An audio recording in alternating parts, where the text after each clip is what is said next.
Good evening and welcome to tonight's broadcast. Tonight's story is called He Waited in the Parking Garage. Tonight's story was submitted by a woman. We will be calling her Vanessa. Vanessa wrote, "For 6 months, someone watched me leave work every night. I never knew until it was almost too late." This is her story. I worked late shifts at a downtown law office. Most people left by 6. I usually stayed until 9, which was great because I would be able to get a lot done. By then, the building was empty. The elevators echoed, hallway lights shut off automatically behind you, and the underground parking garage was almost always deserted. That's where it started. The first time it happened, I noticed a folded piece of paper tucked under my windshield wiper. The note read, "You looked tired tonight." There was no name, no signature on it. I assumed it was a prank, so I decided to just throw it away. Then, more notes came. Things like, "Blue looks good on you. You shouldn't stay so late alone. I like when you wear your hair up."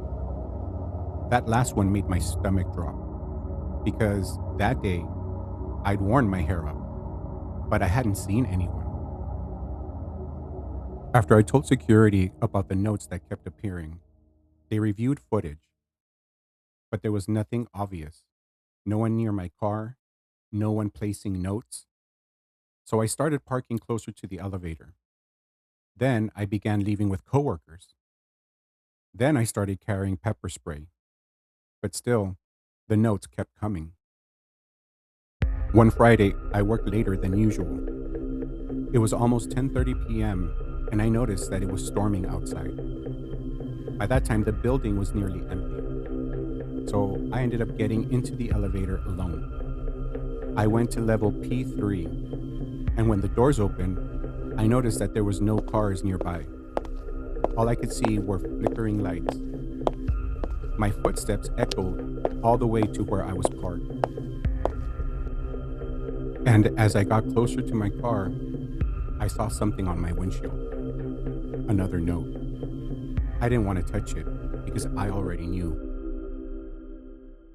Instead, I turned and walked fast towards the elevator. That's when I heard footsteps behind me, running. I hit the emergency garage alarm. A deafening siren blasted through the structure, and someone grabbed my jacket from behind. I screamed, and I tried to fight. I sprayed pepper spray blindly. Then I heard a man collapse, shouting. Security then came running. Police came minutes later. The man had been hiding in a maintenance room on P3. And inside the maintenance room, they found several photos of me, printouts of my work schedule, and copies of my social media. They also found a notebook listing the exact time I would leave work every night. He'd been watching me for months, waiting for me to be alone. Vanessa ended with, "I still can't walk through a parking garage without checking every corner." The next story was submitted by a listener named Marcus. He wrote, "I used to think the safest place to be during a manhunt was inside a locked building. I was wrong. Here is his story. I worked overnight security at a medical supply warehouse outside Columbus. The building sat in an industrial park with nothing around it but loading docks, chain link fences, and empty roads. I would work from midnight to 8 a.m., and it was just me. 40 security cameras and miles of darkness outside. Most nights were dead quiet. I'd walk the building once an hour, check doors, sit in the security office, and watch monitors until sunrise. Then one Thursday night around 11:20 p.m., everything changed.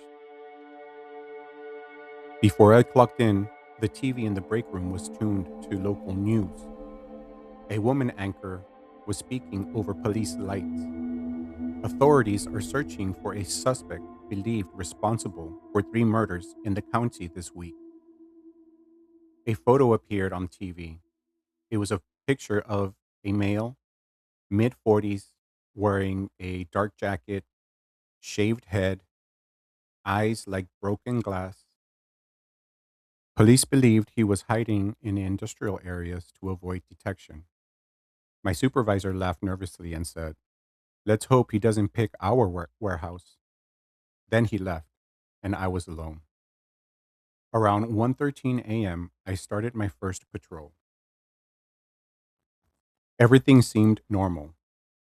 Warehouse rows, pallets stacked to the ceiling, cold fluorescent lights buzzing overhead. Nothing unusual until I reached Dock 6. The side exit door was open 2 inches. I stopped in my tracks. I knew I had locked it earlier. I pulled it shut and locked it again. Maybe someone from the evening shift forgot. I had to tell myself that. But my hands were still shaking. At 2:47 a.m., motion detection alarm triggered. It was camera 14, which was located at the west loading dock. I pulled it up on screen, but there was nothing, just rain falling across the concrete. But then I saw movement, a figure stepping just outside camera frame, then disappearing. I grabbed my flashlight and radio and checked outside. Rain soaked my uniform instantly. I couldn't find anything. There was no car, no person. Then I looked at the fence. A section of chain link had been cut open, and it was a fresh cut, bent inward. Someone had come onto the property. I radioed police. They said units were tied up, but someone would come and check. They told me that the estimated arrival was 25 minutes. Then the power went out. The emergency red backup lights kicked on. Half the warehouse went dark. Shelves stretched forever in the red shadows. Then, through the silence, I heard metal fall in aisle 12. Something heavy, like someone bumped into shelving inside the building. I started moving towards aisle 12 with my flashlight. Every step sounded too loud. Red emergency light flickered overhead. And then that's when I saw him, standing at the far end of the aisle, completely still, watching me, the same face from the news. I ran, and he ran behind me, footsteps slamming against concrete behind me. I barely got into the security office before locking the steel door. He hit it from the other side so hard the frame shook. Once, twice, again, and then there was silence. There was no movement, nothing on the camera. He'd vanished somewhere inside the warehouse. Police arrived 15 minutes later. The canine searched the building. They found blood in aisle 12, a knife behind a pallet, and one employee bag belonging to a missing coworker from another warehouse 2 miles away. But they never found him.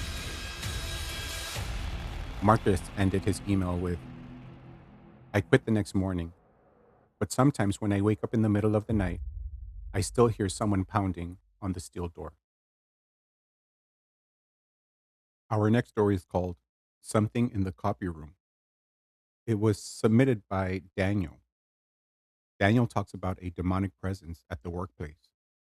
He wrote, "Everyone at work joked the copy room was haunted. Then people started disappearing inside of it." This is his story.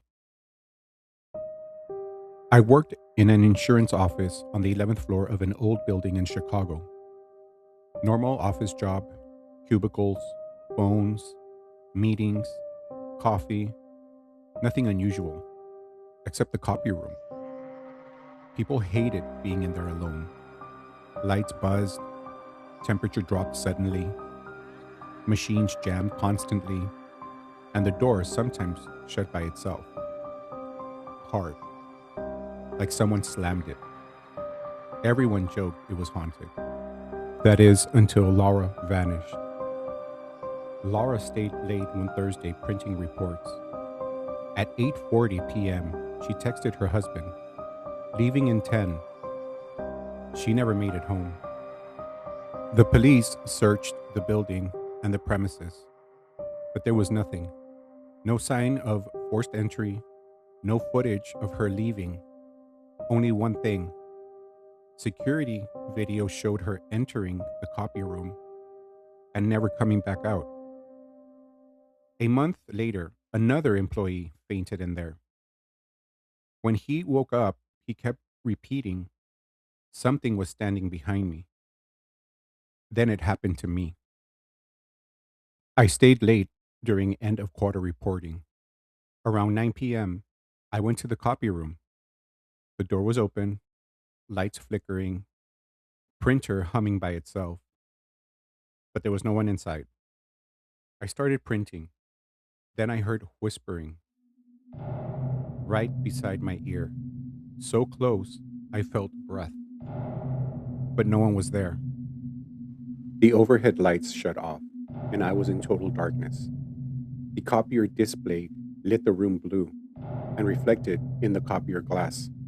Someone stood behind me, tall, thin, black silhouette, head bent sideways unnaturally, smiling, too wide. I spun around, but there was nothing.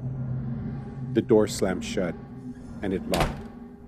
Then the printer began spitting out papers, dozens of papers, hundreds of papers, all blank except one light repeated over and over. You should have left earlier. Building security broke the door after hearing me screaming. No one else inside. But every printed page remained on the floor. Hundreds of them. Same message. The copy room was permanently sealed 2 weeks later. Drywall built over the entrance. No explanation. Management called it electrical damage, but nobody believed that. Daniel ended this message with, last year, the company moved offices. Before we left, someone removed the drywall. Behind it, the copy room was empty, except a single sheet of paper lying on the floor. It read, welcome back. Thank you for listening. And if you like what you heard, please like and subscribe. And if you want to submit your story, email me at tonightsbroadcast77 at gmail.com. Until the shadows call again, good night.